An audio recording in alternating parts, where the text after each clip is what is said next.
pode um pescador da Galileia converter 3.000 pessoas? Como pode um judeu, um homem assíduo na lei, ferrenho na lei, percorrer o mundo todo e converter milhares e milhares de pessoas? Vou dizer como. Eles tiveram uma base. Quando Jesus, após ser batizado por João Batista, João Batista até disse: não, sou eu quem tenho que ser batizado pelo Senhor. Jesus disse: não, por favor, me batize para ser cumpridas as Escrituras. E João assim o fez. E após Jesus ser batizado, João simplesmente apontou e disse para os seus discípulos: eis o Cordeiro que tira o pecado do mundo. Então foi André, foi Pedro, foi Filipe, foi Natanael e foram vários outros. E nisso, Pedro, ele começou a ver o discipulado de Jesus, as mensagens de Jesus e a pregação de Jesus. Mesmo num dia de trabalho cansado, pegando a sua rede, Jesus disse: Pedro, vai para o mar? Lança a tua rede. E ele disse: Senhor, eu passei o dia todo tentando pescar, mas por causa da tua palavra, eu vou fazer. E nisso ele foi, lançou a rede, pegou muitos e muitos peixes, chamou os amigos que estavam próximos, quase que transbordou o barco. E ele, maravilhado, disse: Senhor, se afasta de mim, porque eu sou pecador.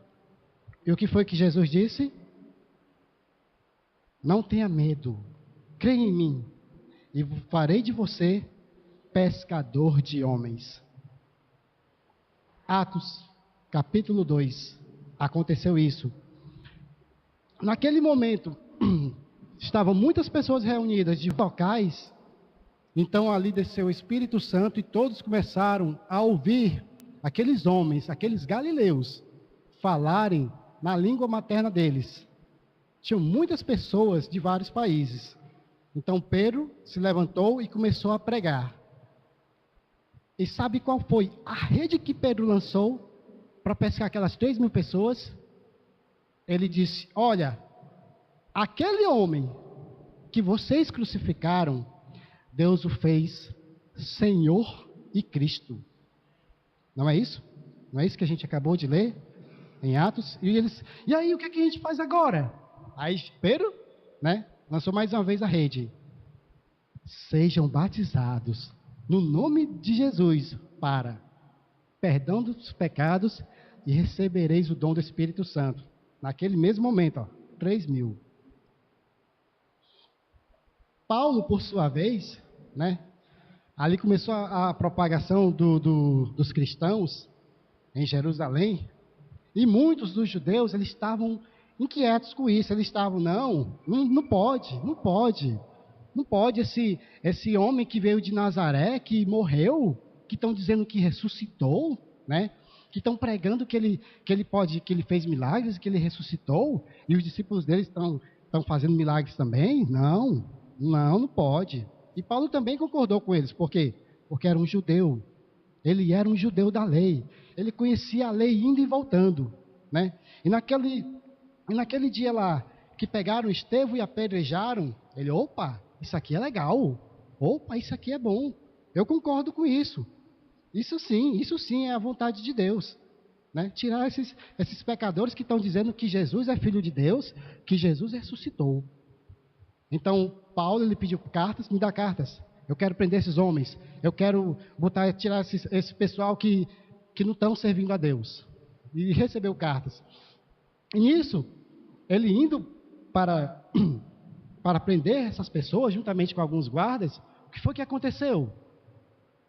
Jesus apareceu para ele, Jesus apareceu para ele naquela visão, só Paulo enxergando ele, porque era algo muito claro. Ele perguntou: quem é o Senhor? Ele disse: eu sou Jesus, a quem você me persegue. Ele disse: eu sou Jesus, a quem você persegue Pedro, Tiago, Estevão, que você apedrejou. Não, ele disse: eu sou Jesus, a quem você me persegue. Mas depois ele vai dizer: agora vai, entra na cidade, e uma pessoa vai procurar você, no caso foi Ananias, obrigado, irmão, e eu vou dizer, e ele vai dizer para você o que tem que ser feito. E durante isso, Paulo, né, ele foi tendo aquelas mensagens, aquelas visões. E quando Ananias chegou, né, e disse: Paulo, né, eu vim aqui dar a mensagem do Senhor. E naquele momento, ele voltou a enxergar. E ele parou por aqui? Não. O que foi que ele fez? Ele pediu logo para ser batizado. Então ele começou a pregar em Jerusalém, em Tarso, né, e por aí vai. Ou seja, nisso começou a base, começou o ensinamento, começou o aprendizado. Mas não parou por aí, não parou por aí. Porque no aprendizado, tanto de Paulo quanto de Pedro, eles tiveram o quê? Ensinar. Pedro, ele começou a ensinar aos povos, começou a ensinar os irmãos. A função deles, dos apóstolos, era ensinar. Tanto que quando chegou, os irmãos disseram: olha, meu irmão, né, tem gente necessitada. Tem gente necessitada. Por quê? Vamos ler aqui em Atos, capítulo 2, a partir do versículo 42. E perseveravam na doutrina dos apóstolos, na comunhão, no partir do pão, nas orações. E cada alma havia temor. E muitos prodígios e sinais eram feitos por intermédio dos apóstolos. Todos que creram estavam juntos e tinham tudo em comum. Vendiam as suas propriedades e bens, distribuindo tudo entre todos, à medida que alguém tinha necessidade. Imagine, 3.000 pessoas ali, querendo aprender, para depois ensinar. Era muita gente, né? Então faltava para alguns irmãos aquela medida diária. Que foi que Pedro e os outros apóstolos pensaram? Não. O nosso ministério é ensinar. Mas façam o seguinte: escolham pessoas, né? Pessoas cheias do Espírito Santo, aptas para esse serviço. E foi daí que começou o serviço do diaconato, né? Aqueles irmãos Nicanor e vários outros, 7. Enquanto isso, Paulo estava lá pregando, estava lá ensinando em Jerusalém, Tarso, né?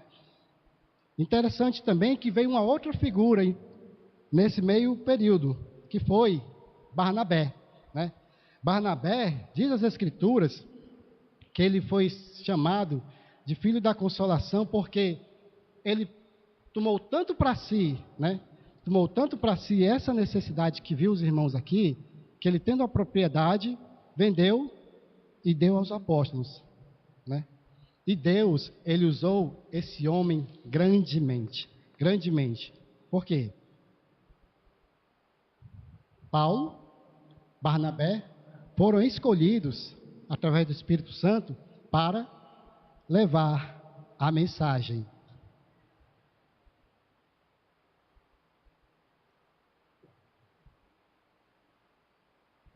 Ótimo. Pedro, apóstolo. Paulo, né, futuramente apóstolo. Para por aí. Eles já aprenderam tudo? Não. Ainda estava no processo. Pedro, na sua sabedoria, pediu para separar aqueles irmãos para o serviço de diaconato. Mas ele estava só ali, focado nos irmãos judeus. Estava só focado nos judeus. Não, a minha missão, né, o meu evangelismo, a minha pregação é para os judeus. Um homem chamado Cornélio, centurião, convertido para o judaísmo, né, sabido da palavra, mas ele, ao ouvir falar de Cristo, ao ouvir falar do batismo, ele queria mais. Mas qual era a situação? Ele não era judeu. Ele não tinha passado pela questão da circuncisão, coisa que também a gente vai ver um pouquinho mais depois sobre isso. Então, Pedro, numa visão que Deus deu para ele, descia um pano que abria e tinha vários animais. Animais impuros, né? Coisa que na lei dos judeus não se podia comer. E o Senhor disse: Pedro, mata e come. Ele disse: não, Senhor, não, é impuro.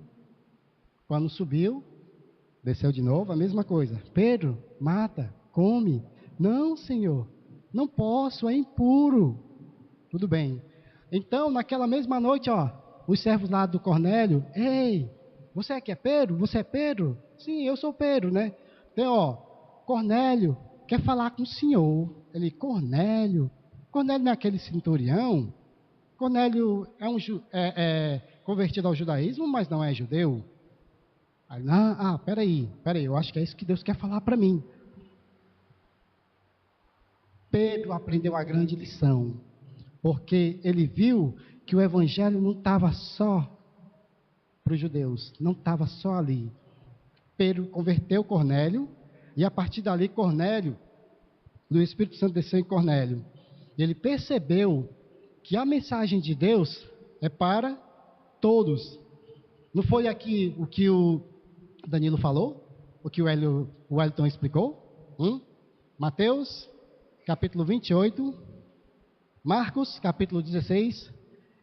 Ide por todas as nações, pregai o evangelho a toda criatura, fazeis discípulos, ensinando-os a guardar todas as coisas que eu vos tenho ensinado, batizando-os no nome do Pai, do Espírito, do Filho e do Espírito Santo. Quem crê e for batizado, será salvo. Quem, porém, não crê, será condenado. Mas Jesus ele vai falar o seguinte: eis que eu estou convosco todos os dias, até a consumação dos séculos. Né? Pronto, Pedro, ele aprendeu. Ele aprendeu. Começou a ensinar, mas também aprendeu. Aprendeu. E Paulo, juntamente estava lá com Barnabé, ele teve Barnabé nas suas viagens, né? E nisso, por que Paulo, ele também tido como apóstolo? Não tinha lá os 12? Não estava lá aqueles 12 lá, Judas, ele não se suicidou, mas entre aqueles irmãos que estavam lá acompanhando Jesus, desde o seu ministério não foi escolhido um? Paulo seria o 13º apóstolo? Paulo, ele foi conhecido como o apóstolo dos gentios. Por quê? Porque ele levava a mensagem, ele ensinava e ele também fazia os mesmos sinais que os apóstolos. Os mesmos sinais. Né? E nisso, os irmãos, né, queriam estar ali, próximo a Paulo, queriam aprender de Paulo, queriam viajar com Paulo. Silas, Timóteo, Apolo, Barnabé, João Marcos.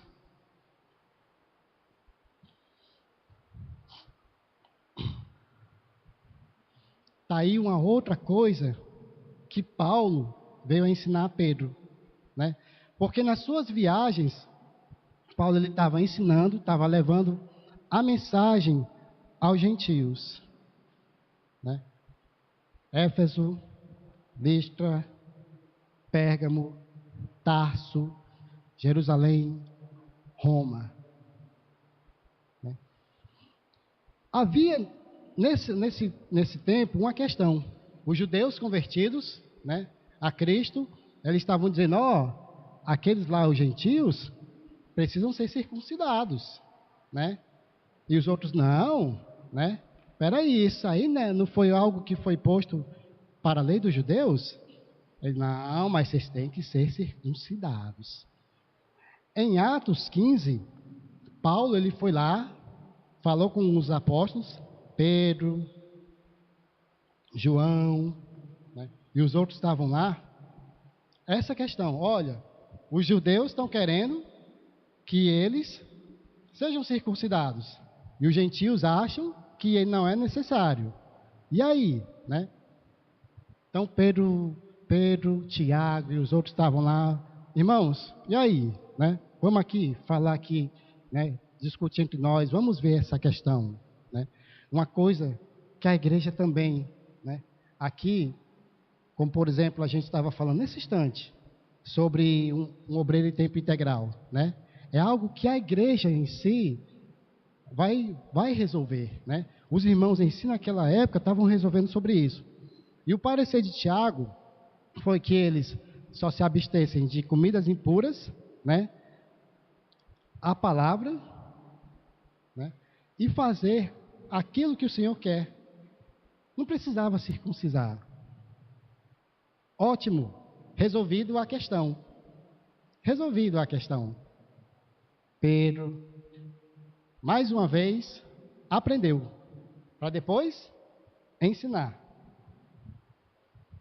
Paulo e Barnabé, numa outra ocasião, né, eles disseram o seguinte: olha, a gente precisa fazer uma outra viagem.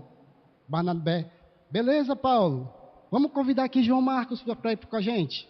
Aí Paulo se lembrou: peraí, João Marcos, quando ia fazer uma viagem com a gente em outra ocasião, ele não se saiu, disse que não estava se sentindo bem, não estava doente. Ele disse: não, Paulo, realmente, ele estava, mas ele agora está bem, ele quer ir com a gente, né? Paulo, ó, Barnabé, mas Paulo, o irmão precisa se edificar, o irmão precisa ir. Ele: não concordo. Aí Barnabé disse: ó, então, meu irmão, vou pegar João Marcos, eu vou fazer a viagem, então, ó, e eu vou pegar o Timóteo aqui, vou pegar outros irmãos e fazer outra viagem. Beleza. Paulo, com isso, né, ele agiu com o quê? Com a razão. Barnabé agiu com o coração. E depois, nas cartas, Paulo ele vai dizer, ó, né, realmente, Barnabé, meu irmão, ó, obrigado por você ter levado João Marcos. Se eu não me engano, meus irmãos, principalmente aqui os obreiros, me corrijam, se eu não me engano, João Marcos é o autor do Evangelho de Marcos. Olha aí, a grande bênção.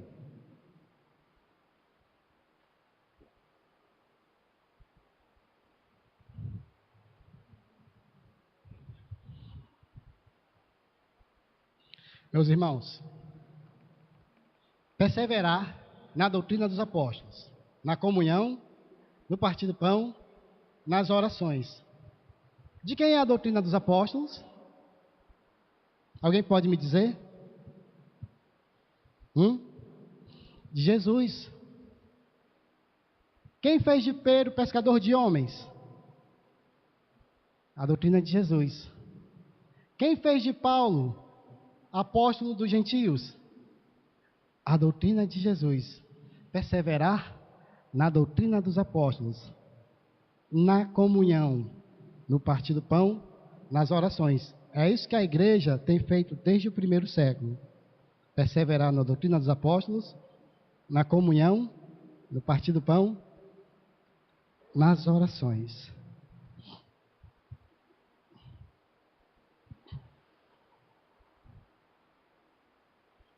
Certa vez, Paulo, nas suas viagens, em Atos 19, ele vai encontrar uns irmãos em Éfeso. E eles estavam falando sobre Jesus, né? Estavam pregando sobre Jesus. Então, Paulo, ele chega para eles e pergunta: vocês receberam a Cristo? Vocês receberam o Espírito Santo quando creram? Eles: não recebemos. Por quê? Não, nós recebemos o batismo de João. Aí Paulo: o batismo de João. Lembra que os primeiros apóstolos, os primeiros discípulos de Jesus, eram discípulos de João? Pedro, André, Felipe, Natanael e vários outros. E após Jesus ser batizado e começou seu ministério, o que foi que João disse? Ali o Cordeiro de Deus, ó. Segue ele agora, né? Então Paulo ele vai dizer também: olha, meus irmãos, realmente, o batismo de João é para a remissão de pecados, mas o batismo de Jesus é para perdão de pecados, receber o dom do Espírito Santo. E não para só por aí, não. Não para só por aí. O que é que diz aqui, ó? Atos, capítulo 47. Louvando a Deus contando com a simpatia de todo o povo. Enquanto isso, acrescentava-lhes o Senhor, dia a dia, os que iam sendo salvos. Se o Léo me permite, falei com ele ontem até, e até o Wellington me permitem, né? Que se não me engano, o Léo foi um dos últimos irmãos a serem batizados, pelo menos é o que eu me lembro, né? O Wellington discipulou o Léo, que Léo foi batizado pelo Wellington, né? E uma coisa que sempre gosto de frisar nos batismos, principalmente quando eu estou discipulando alguém, é que quando a pessoa está sendo batizado, ele está sendo morto, ressuscitado em Cristo Jesus. No batismo de Jesus, perdão de pecados, salvação, o dom do Espírito Santo. Atos 2:47. E o Senhor acrescentava todo dia à igreja os que iam sendo salvos. Pedro, ao converter aqueles 3.000, ele começou o trabalho da igreja no primeiro século. Paulo, convertendo milhares e milhares pelo mundo afora, dando continuidade ao trabalho na igreja. Paulo, ele começou uma discussão ferrenha nas cartas de Coríntios, porque os irmãos lá estavam dizendo o quê? Ah, eu sou de Paulo. Ah, eu sou de Apolo, né? Mas o que é que acontece? Não é pelo fato, mais uma vez, né? Não é pelo fato do Wellington ter batizado o Léo, que Léo é de Wellington. Não é pelo fato de um irmão que passou pelo batismo de um outro irmão, é que é do outro irmão. Quem é que acrescenta? Quem é que coloca a igreja do Senhor? É o irmão quem batiza? Não. É o próprio Deus. O próprio Deus, né? Por que eu estou colocando aqui a questão do batismo, né? Por quê? Porque é o próprio Senhor quem acrescenta a igreja. Não sou eu, não é quem batiza, não é quem foi batizado. É o próprio Senhor. Aprender, ensinar e aprender.